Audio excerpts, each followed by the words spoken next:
18 పడిమెట్ల పైకెక్కి గుడికేగు భక్తులకు ఎదురొచ్చే బంగారు స్వామి ఇరుముడులు స్పృశించి శుభమనుచు దీవించి జన బృందముల చేరే జగమేలు స్వామి తన భక్తులొనరిల్చు తప్పులకు తడబడి ఒక పక్క ఒరిగెన ఓంకారమూర్తి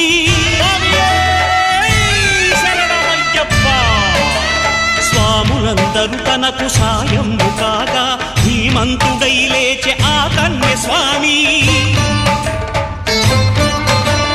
పట్టబంధము వీడి భక్తతతికై పరుగు పరుగున వచ్చే భూమిపైకి నరుడై